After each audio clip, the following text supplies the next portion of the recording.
Bonjour à tous et bienvenue sur ma chaîne YouTube pour une nouvelle vidéo.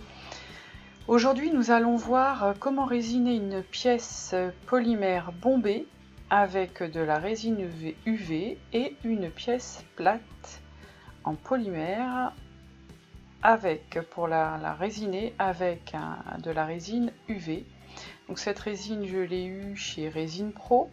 Donc c'est une très bonne résine UV de très bonne qualité. Donc vous pouvez trouver la lampe d'appoint, vous avez des moules, vous avez des supports très ludiques, très mignons pour faire un tas de choses avec des paillettes, des pigments. Mais là ce que je vais vous montrer c'est comment résiner vos pièces bombées et vos pièces plates en pâte polymère. Donc tout d'abord, vous allez placer votre pièce. Alors celle-ci, c'est une pièce que j'ai fait par rapport au stage de Joey Patouille, ce que j'ai appris pendant le stage. Donc c'est une grosse pièce quand même, et elle est bombée. Donc on l'a fait cuire sur une canette de coca. Donc effectivement, elle a cet arrondi.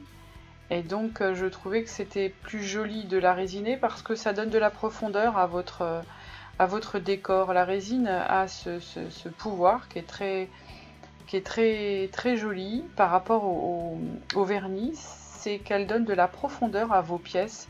Donc surtout si c'est quelque chose qui est réalisé avec des cannes, et ben vous obtiendrez un effet, on va pas dire du 3D, mais pratiquement avec cet effet de profondeur qui est obtenu grâce à la résine. Alors ne vous inquiétez pas, j'ai un peu de mal avec la voix off ce soir parce que après une journée de travail, je suis un petit peu fatiguée, mais je voulais absolument mettre en ligne cette vidéo.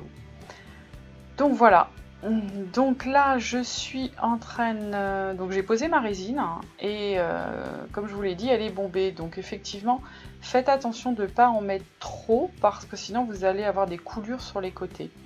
Donc là, ce que je fais, j'en ai mis sur le milieu et je tire avec mon cure-dent, sans aller bien sûr trop loin, sans dépasser. Je ramène la résine sur les côtés, vous voyez, pour bien uniformiser. Alors je vous conseille de vous mettre à contre-jour à chaque fois parce que c'est comme ça qu'on voit les défauts. À contre-jour, vous pouvez voir s'il reste des manques ou si vous avez des endroits où vous ne l'avez pas assez étiré. Donc comme la résine UV est un peu comme un sirop, un petit peu sirupeuse, effectivement elle adhère et elle coule moins rapidement qu'une résine époxy. Donc effectivement là c'est assez simple. Si vous avez des coulures sur le côté, il vous suffit de prendre un chiffon et de nettoyer les côtés. Et rapidement, vous allumez votre lampe assez rapidement et vous mettez votre pièce dedans et donc ça va tellement vite que ça n'a pas le temps bien sûr de figer. Donc je vous conseille avant de mettre sous la lampe de passer un peu le briquet pour faire éclater les bulles qui sont en surface. Donc si elles sont trop profondes, si elles sont en profondeur, vos bulles, vous allez les chercher avec un cure-dent pour les faire remonter, comme là je fais. Malheureusement, je suis hors champ, comme d'habitude, mais j'ai du mal à me concentrer sur mon travail et à vérifier aussi à quel endroit je suis et si je suis bien dans le champ de la caméra. Donc là, c'est ce que je vous disais, je contrôle si j'ai des petites bulles et il faut que j'approche la pièce de la lampe, bien sûr. Donc... voilà, je vous conseille de bouger votre pièce pour voir vraiment tous les endroits où vous avez des bulles ou des creux ou des endroits où la résine n'a pas adhéré. Donc voilà, vous vous aidez de votre cure-dent et vous allez voir, ça se fait tout seul. Donc une fois que votre pièce vous convient, donc passez le briquet dessus pour enlever les bulles. Et ensuite, vous allumez la lampe et vous posez votre pièce très rapidement pour pas que la résine s'étale sur les côtés. Donc 2 minutes sous la lampe, voire 4 minutes maximum. Donc ensuite vous allez voir, vous allez pouvoir la sortir. Surtout ne touchez pas quand elle sort de la lampe, ne la touchez pas tout de suite, laissez votre pièce refroidir si vous ne voulez pas avoir des empreintes de doigts. Donc voilà, on va mettre cette pièce de côté. Là, je vous montre mon pendentif réalisé avec de l'encre à l'alcool sur pâte polymère. Bien sûr, avant de mettre ma résine, j'ai fait la semelle. Je trouve ça plus pratique, mais vous pouvez faire la résine avant de mettre la semelle. Bon, après, chacun fait comme il veut. Moi, je préfère comme ça. Oui, j'ai fait une semelle toute simple. Hein. Je voulais quelque chose de simple. Donc voilà. Je vous montre comment résiner une pièce plate. C'est plus simple. Donc j'ai mis un support en dessous pour pouvoir, si la résine coule, qu'elle ne passe pas en dessous mon pendentif et me fasse des gros pâtés endurcissants. Donc là, je l'ai posé sur un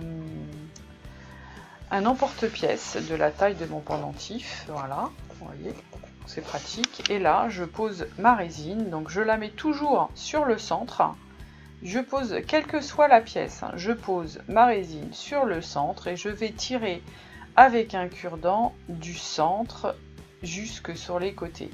Voilà, je ne mets pas d'abord sur le côté. Je préfère partir du centre et aller sur les côtés. Donc là, pareil, le même processus. Alors faites attention, il ne faut vraiment pas avoir trop la main trop lourde. Parce qu'après, vous gâchez de la résine puisqu'il faut la retirer. Donc là, voilà, avec mon cure-dent, je vais approcher la caméra. Voilà, attention, le zoom se fait. Ça demande quelques minutes, mais ça va être beaucoup plus clair. Attention, attention, attention. Et voilà, ça commence. Donc voilà, je tire ma résine sur les côtés. Et vous voyez, j'ai des petits trous.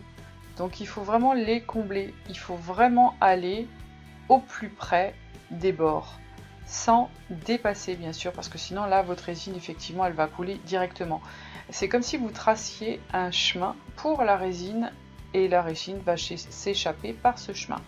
Donc là voilà, faites attention, il vous faut de la lumière pour bien voir. Donc voilà, et vous avez vu, ça fait une espèce de bombée, c'est quand même assez joli. Vous voyez, ça fait tout de suite très lumineux, ça fait une espèce de profondeur, c'est quand même assez agréable pour finir une pièce. Voilà, vous voyez, je vais vraiment au plus près avec mon bâton, voilà. Et je peux vous assurer que je ne vois pas grand chose. Donc je mets une lumière blanche, j'ai une lumière blanche avec une loupe dont je me sers souvent parce que c'est vrai que je vois pas grand chose. Et j'ai pourtant des lunettes, mais passé une certaine heure, je travaille beaucoup le soir pour mes pièces, donc je suis un petit peu fatiguée et ma vue, vu que je travaille sur écran, effectivement ma vue c'est plus ce que c'était. Donc voilà, je passe là aussi mon briquet pour éviter les bulles. Vous voyez, là j'en ai une petite, vous voyez, je la remonte avec mon cure-dent et hop, un petit coup de briquet et elle va disparaître. Voilà. Donc maintenant ma pièce est prête, hop, sous la lampe pendant 2 minutes à 4 minutes maximum. Donc voilà mon pendentif. Alors je vois que j'ai des défauts, vous voyez, vous les voyez peut-être pas, mais il y a quelques petits défauts et puis finalement j'ai décidé de résiner aussi le métal que j'ai mis sur le bas. Donc vous voyez là j'ai fait un petit montage mais tout simple parce qu'avec la résine mon pendentif est assez lourd. Je voulais pas qu'il soit plus lourd en plus avec une grosse semelle, donc j'ai fait un petit montage tout simple pour monter mon pendentif. Donc là je remets une deuxième couche de résine parce que je me suis aperçue que j'avais des défauts. Donc voilà, je recommence la même manipulation que tout à l'heure. Je mets ma résine sur le centre et je tire sur les côtés. Pas besoin de reponcer pour mettre une deuxième couche, hein, ça se fait très bien. Ça adhère assez bien, donc pas de souci pour ça. Donc une fois que j'ai mis ma deuxième couche, voilà, je passe à la lampe 2 minutes à 4 minutes. Voilà, vos pendentifs sont terminés. Ne les touchez pas, laissez-les refroidir et vous avez de beaux pendentifs à monter. Voilà, donc n'hésitez pas à vous abonner à ma chaîne, à cliquer sur la petite cloche si vous voulez être prévenu de mes nouvelles vidéos. J'en ferai encore quelques-unes sur la Fimo parce que j'aime ça aussi, j'aime bien faire les deux, résine, Fimo, puis d'autres choses. Je ferai aussi sur le montage, ne vous inquiétez pas, j'y pense. Donc voilà, je vous souhaite une bonne soirée, je vous dis à bientôt, au revoir.